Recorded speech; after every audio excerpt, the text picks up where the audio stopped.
Salut! Si tu regardes cette vidéo, j'imagine que c'est parce que tu as décidé de vivre de ta chaîne YouTube en 2022. Et déjà, je voudrais te dire bravo parce que la première chose, c'est de prendre la décision. C'est vraiment la première chose à faire, c'est de s'engager, de prendre la décision. Et vivre de son contenu, c'est vrai que c'est pas quelque chose qui est facile, ça demande des efforts, bien sûr. Mais ce qui est important de noter, c'est que le niveau de difficulté par rapport aux avantages que ça donne en fait de vivre de son contenu est complètement déséquilibré en faveur des avantages. L'indépendance financière, la liberté d'organisation, la liberté géographique, le confort financier, la scalabilité, avoir une source de revenus qui est scalable, le fait de pouvoir faire décoller ton patrimoine avec des investissements, c'est une petite partie de tous les avantages que tu peux avoir quand tu deviens créateur de contenu, quand tu vis de ton contenu. Et en fait, ce qui se passe, c'est que quand t'es créateur de contenu, tu vois, moi je le suis depuis fin 2015, je vis à 100% de mon contenu. En fait, c'est un cataclysme, tu vois, qui se passe dans ta vie. C'est littéralement un cataclysme. Et c'est pas un cataclysme dans le sens négatif, c'est un cataclysme, un changement énorme, mais dans le sens positif. En un an, ta vie peut être complètement métamorphosée grâce à la création de contenu. Donc bien sûr, il y a des obstacles, bien sûr, il ne faut pas s'imaginer que c'est très simple et que je vais pouvoir le faire très facilement. Il y a des obstacles, mais quand tu auras abattu ces obstacles, et on va voir ensemble comment faire dans cette vidéo, je te garantis que tu ne vas pas le regretter. Alors je vais te donner plusieurs conseils dans cette vidéo pour pouvoir justement vivre de ton contenu, vivre de ta chaîne YouTube en 2022. Premier conseil, alors qui est peut-être, que certains vont trouver peut-être un petit peu barbant, mais vraiment j'insiste là-dessus, j'insiste vraiment là-dessus, c'est le fait d'être structuré. La plupart des créateurs de contenu débutants, de ceux qui se lancent, échouent parce qu'ils n'ont pas de structure, ils ne se fixent pas un cap, c'est-à-dire qu'ils commencent, ils regardent des vidéos à droite, à gauche, mais ils n'ont pas vraiment quelque chose vraiment de super structuré étape par étape. Et c'est ça qui va faire la différence entre les gens qui vont en ligne droite, même s'il y a des obstacles, et les gens qui vont à gauche, à droite, et au final abandonnent parce qu'ils ont l'impression de ne pas y arriver. Quand je dis être structuré, c'est vraiment avoir une liste d'étapes, c'est-à-dire se différencier, faire décoller son audience, gagner ses 1000 premiers euros, créer un système de revenus récurrents, améliorer le système et scaler jusqu'à 10 000 euros par mois. Voilà le cap à se fixer, voilà les étapes à se fixer. Alors chacune des étapes, évidemment, on peut les diviser en sous-étapes, mais déjà quand tu as un cap, quand tu suis ces étapes-là, tu es déjà bien avancé. Et j'insiste là-dessus, si aujourd'hui tu te lances, si tu veux le faire tout seul, vraiment sois structuré. Maintenant, je te rappelle aussi, si tu veux le faire avec moi, que tu as jusque ce soir pour accéder à ma formation Vive de YouTube en 180 jours. Donc il y a le prix de lancement qui est actif jusque ce soir 23h59. Donc si tu veux en profiter, c'est le dernier jour. Je te laisse regarder tous les détails. C'est le premier lien dans la description. Deuxième chose vraiment très importante, c'est ce que j'appelle la règle de l'autorité. Alors là aussi, écoute bien, tu vois, ici je te donne vraiment, dans cette vidéo, je vais vraiment te donner des choses qui pour moi sont essentielles à comprendre, à avoir internalisé pour réussir à vivre de ton contenu. La règle de l'autorité, qu'est-ce que c'est? Ce qu'il faut bien comprendre, c'est que quand tu veux gagner ta vie avec ton contenu, logiquement, tu dois vendre des choses. C'est-à-dire qu'à un moment donné, tu vends des choses aux gens. Forcément, parce que sinon, tu n'es pas créateur de contenu, sinon, c'est pas un métier, c'est juste une passion, c'est juste un truc que tu fais comme ça. Et pourquoi pas? Mais c'est pas, voilà, c'est pas la même direction. Donc, quand tu veux vivre quand tu veux vivre de ton business en ligne, quand tu veux vivre de ton business en ligne de création de contenu, tu vas devoir vendre des choses. À partir du moment où tu vends des choses, il y a ce qu'on appelle la règle des 4 objections majeures. Tu vas te retrouver systématiquement avec 4 objections.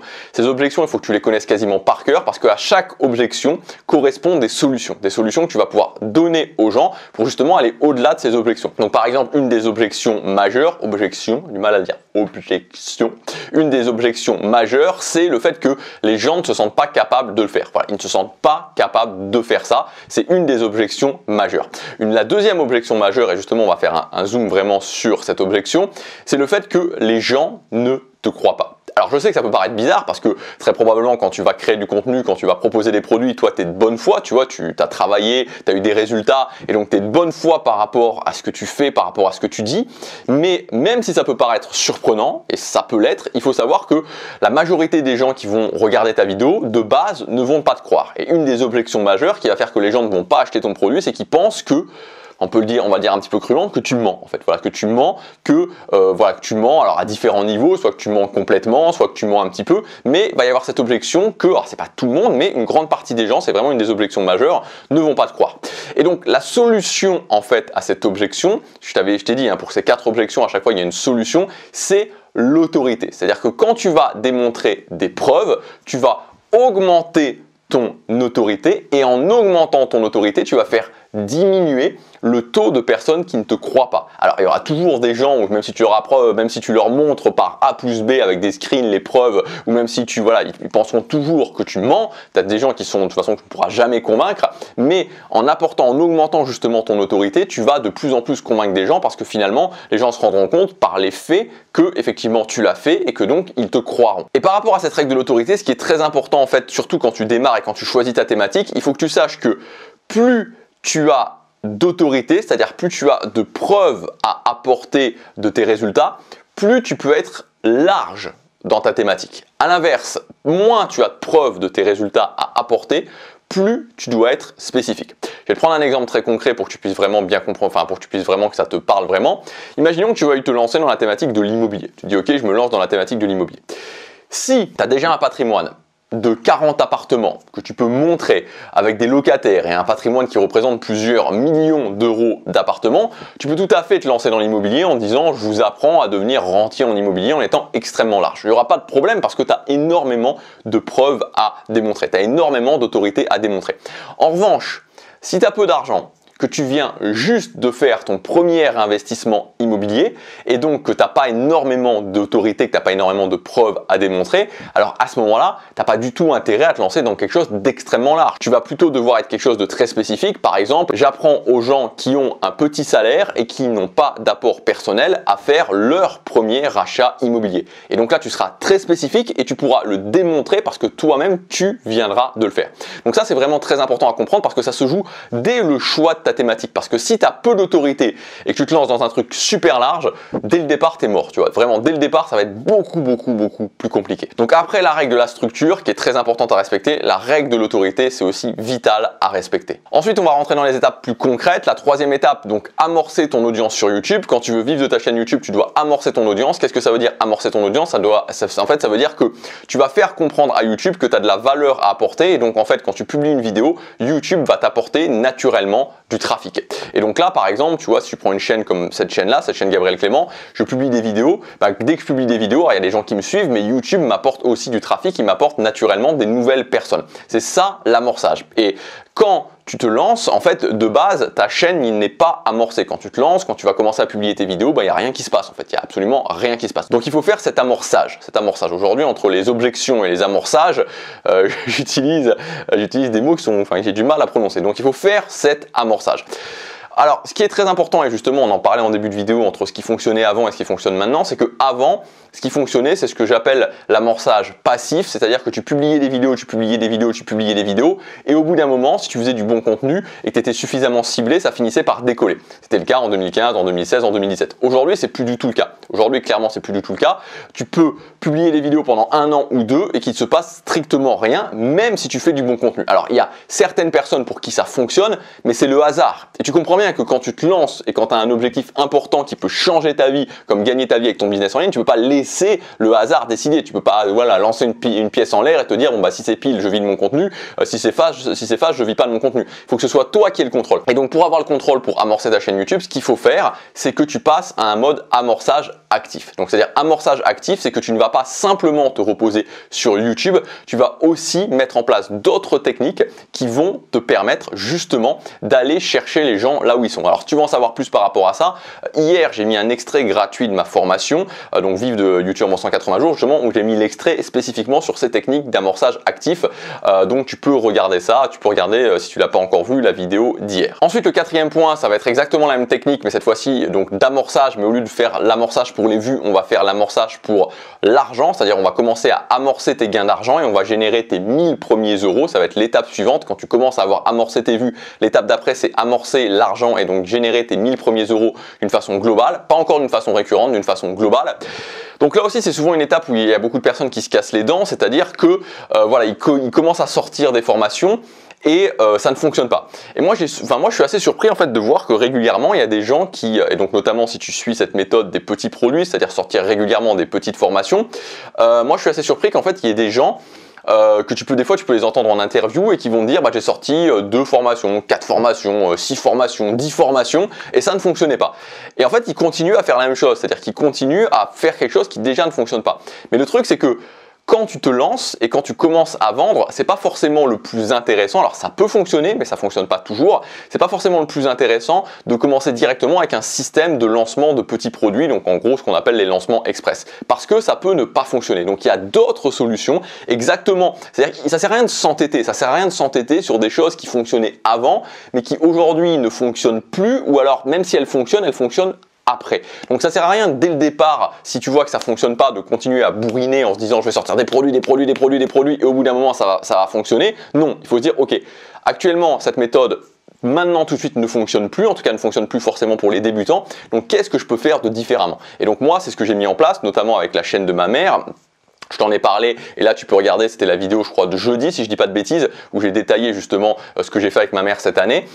Et donc ça permet justement, notamment la méthode des lancements cumulés, qui permettent d'amorcer en fait ton gain d'argent sans sortir des produits qui ne vont pas forcément fonctionner, ou tu vas en vendre très peu, et c'est extrêmement démotivant, il faut bien le dire. Cinquième point, c'est le fait de comprendre qu'il y a un effet boule de neige important qui se met en place quand tu veux vivre de ta chaîne YouTube. Et donc en fait, ça c'est souvent un truc aussi que on ne sait pas forcément quand on est débutant, mais il y a un effet décalé, c'est-à-dire qu'il y a des choses qui vont être décalées dans le temps parce qu'elles vont commencer à s'accélérer au bout de 2 mois, au bout de 3 mois, au bout de 4 mois. Je pense à un truc par exemple, c'est les adresses email. Tu as beaucoup de personnes qui commencent à lancer leur chaîne YouTube et quand ils lancent leur chaîne YouTube, ils ne capturent pas directement des adresses email. Le problème c'est que quand ils ont l'audience suffisante pour capturer des adresses email, ils ont fait tout un tas de vidéos, parfois 20, 30, 50 vidéos qui n'ont pas d'appel à l'action vers les adresses email. Donc c'est très important, il y a toute une série de choses comme ça à faire, je te l'explique dans la formation, qu'il faut commencer à faire dès le départ. Donc je pense, comme je t'ai dit, les adresses email, je pense aussi, justement je t'en ai parlé juste avant, au lancement cumulé que tu peux faire assez rapidement. À partir de 90 jours, il faut commencer à mettre en place ces choses-là qui vont ensuite pousser justement ton gain d'argent, parce que les lancements cumulés c'est pour générer de l'argent. Et voilà, il faut vraiment avoir cet effet-là en tête, et c'est pas parce que c'est quelque chose ne donne pas de résultat tout de suite maintenant que dans 3 mois ou que dans 6 mois ou que même dans 1 an, il va pas te donner des résultats très importants. Sixième point, je vais essayer d'avancer un petit peu plus vite pour que la vidéo elle soit pas trop longue, parce qu'il y a encore quelque chose, 2-3 choses à dire. Donc le sixième point, c'est d'être conscient des trends de YouTube.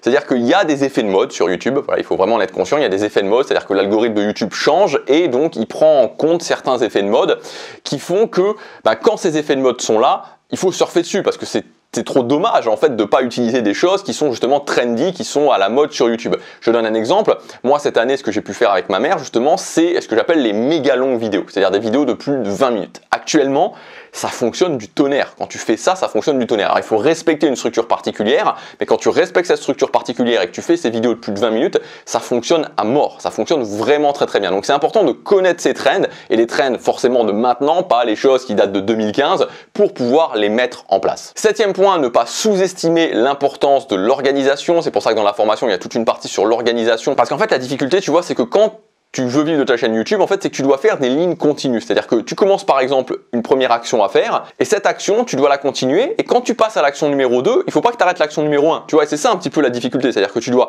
prendre l'action numéro 1, tu la continues.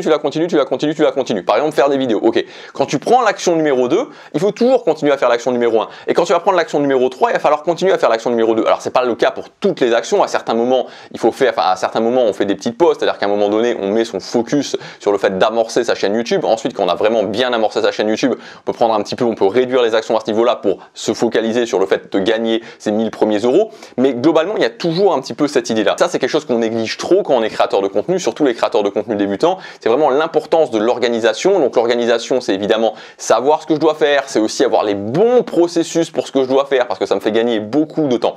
Donc si tu te lances vraiment, ne néglige pas l'organisation. Vraiment, c'est important pour pouvoir justement être capable de tout faire et pas te sentir submergé au bout d'un moment. Et enfin, le dernier point, c'est le mindset. Le mindset à avoir quand tu te lances dans la création de contenu. Je t'en ai parlé cette semaine en fait, tu vois, et moi quand j'ai voulu me lancer, donc je voulais me faire coacher, j'avais repéré plusieurs coachs, et il y avait notamment un coach qui disait, moi je prends pas les gens qui gagnent pas 1000 euros, enfin je crois que c'était 1000 euros récurrents, ou qui n'ont pas déjà gagné 1000 euros, enfin non, je crois que c'était 1000 euros récurrents, qui gagnent pas déjà 1000 euros récurrents. Et en fait, c'est très important en fait ce que je vais te dire ici, vraiment j'insiste là-dessus, c'est que pourquoi beaucoup de coachs prennent des gens seulement à partir d'un certain niveau de revenu. Tout simplement parce que quand quelqu'un gagne déjà 1000 euros par mois, tu as déjà des éléments sur lesquels tu peux t'appuyer pour augmenter. Alors que quand tu pars de zéro, c'est-à-dire que concrètement ce que je suis en train de te dire, et moi c'est ce que je pense, c'est que c'est beaucoup plus facile de passer de 1000 à 10 000 que de passer de 0 à 1000. Parce que quand tu es à 1000, tu sais. Tu as des choses que tu sais. Tu as déjà des choses qui fonctionnent forcément parce que tu es déjà à 1000. Alors que quand tu es à 0, tu sais pas. Et là, c'est vraiment un gros switch à faire parce que il y a beaucoup de gens, et notamment dans les créateurs de contenu, là aussi c'est très important parce que je sais que c'est pas un truc sur lequel on met vraiment son focus quand on est créateur de contenu, enfin quand on se lance, mais vraiment écoute bien ça parce que ça peut changer tes résultats, ça peut vraiment changer tes résultats. Quand, en fait, il y a beaucoup de créateurs de contenu qui disent il faut être très spécifique sur cette action-là. Tu vois, tu dois choisir tes actions, être sûr que c'est les bonnes actions. Sauf que ça fonctionne très bien. Mais quand tu gagnes déjà de l'argent, parce que quand tu gagnes déjà de l'argent, quand tu as déjà 1000, 2000, 3000, 5000 euros par mois, tu sais, tu as déjà des éléments pour savoir ce qui fonctionne pour toi. Mais quand tu gagnes rien, tu sais pas. Tu sais pas quel type de vidéo fonctionne pour toi, tu sais pas quel type de produit fonctionne pour toi, tu sais pas c'est quoi les meilleures offres qui fonctionnent pour ton audience, tu sais pas. Donc il faut passer d'un mindset spécifique en se disant il faut que je choisisse cette action-là parce que je suis sûr qu'elle fonctionne, parce que tu peux pas être sûr, tu ne sais pas. Tu as toujours un panel d'actions, à un mindset d'accumulation. Il faut accumuler les actions et quand tu accumules les actions pour amorcer ton audience sur YouTube, tu accumules les actions pour gagner tes premiers euros, tu accumules les actions pour mettre en place ton système. Et au bout d'un moment, tu vois ce qui fonctionne et quand tu vois ce qui fonctionne, là tu peux aller à fond sur ce qui fonctionne. Ça c'est important parce que si tu es dans un mindset dès le départ en se disant je vais choisir des actions très spécifiques, s'il faut tu vas à fond sur des choses qui vont pas fonctionner pour toi. Et pourquoi? Parce que tu sais pas. Et pourquoi tu sais pas? Parce que tu peux pas savoir quand tu es à 0 euros. C'est seulement après que tu peux savoir. Donc voilà, j'ai essayé de mettre beaucoup de choses dans cette vidéo parce que voilà, la création de contenu c'est quelque chose qui me tient beaucoup à cœur. Comme je te dis, je l'ai fait cette année avec ma mère et ça, voilà, et je me souviens en fait, je crois que c'était la première semaine où elle a commencé vraiment à générer de l'argent et ça commençait un petit peu à s'emballer et elle voyait les ventes qui arrivaient. Elle me disait ça fait un effet bizarre parce que c'est ça en fait, tu vois, quand tu commences à voir tes notifications, tu as des ventes et tu t'aperçois que ça y est, tu l'as fait, que tu t'aperçois que ta vie elle est réellement en train de changer, c'est un truc qui est énorme en fait, c'est un truc qui est énorme. Donc voilà, j'ai essayé de te donner beaucoup de choses dans cette vidéo. Tu as aussi un extrait gratuit de ma formation dans la vidéo d'hier. Dans la vidéo de jeudi, je te retrace tout le parcours que j'ai fait cette année avec ma mère pour la coacher pour qu'elle devienne indépendante financièrement.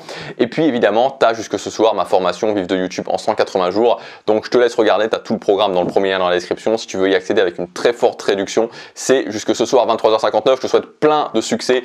Engage-toi, fais-le, ne lâche pas, continue, tu verras, tu auras des résultats et surtout tu verras quand tu es créateur de contenu, ta vie est totalement différente. Je te souhaite plein de succès, tu as la formation dans le premier lien jusque ce soir. Je te dis à demain pour la prochaine vidéo. Passe à l'action, chaque jour compte.